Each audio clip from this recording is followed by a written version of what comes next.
నమస్తే అండి అందరికీ. ఈరోజు ఇంట్లో కొబ్బరి నూనె మిల్లులో పట్టించుకొచ్చిన ఇగో గుంట గరగడాకు తెచ్చిన బావి దగ్గరికి వెళ్ళి ఇగో మందార ఆకులు, మందారం పువ్వులు చెట్టుకి వెళ్ళినాయి.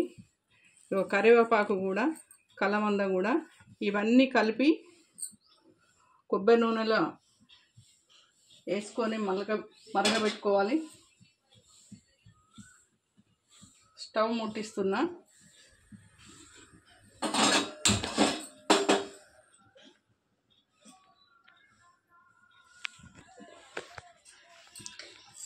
ఇది మిల్లులో పట్టించుకొచ్చినాము కొబ్బరి నూనె. మా బిడ్డ మాధురి అని మా బిడ్డ ఉన్నది మిల్లులో, మా అల్లుడు పట్టించుకొచ్చిరు. నాకు కొంచెం పోసిరు ఆయిల్ అనేది.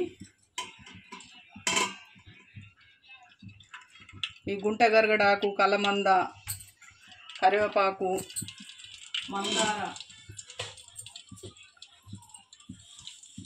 గుంట గరగడాకు వేస్తున్నా ఈ నూనెలో. మందార ఆకు కూడా వేస్తున్నా, మందార పువ్వులు వేస్తున్నా, కరివేపాకు వేస్తున్నా, కలమంద కూడా వేస్తున్నా. ఇవన్నీ వేసి ఉడకబెట్టాలి ఈ నూనె అనేది. ఇది చలచల మలిగేటట్టు ఉడకబెట్టుకోవాలి.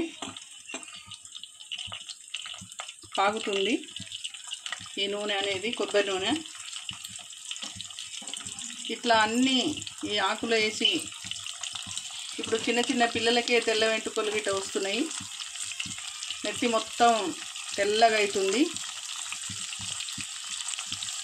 ఇట్లా వేసుకుంటే బాగుంటుంది.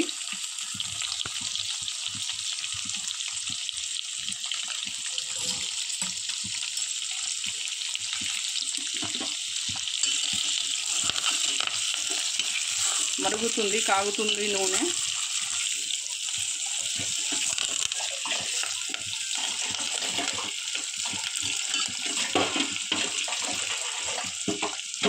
ఎట్లా కాగుతుందో చూడండి, చలచల మసులుతుంది.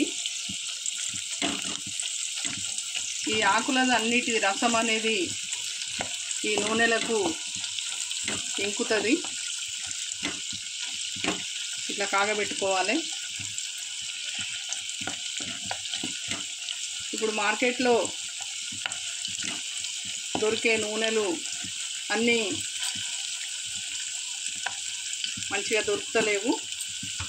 అందుకే నేను మా పిల్లల కోసానికి ఇంట్లోనే ఇది తయారు చేస్తున్న నూనె. బాగుంటుంది.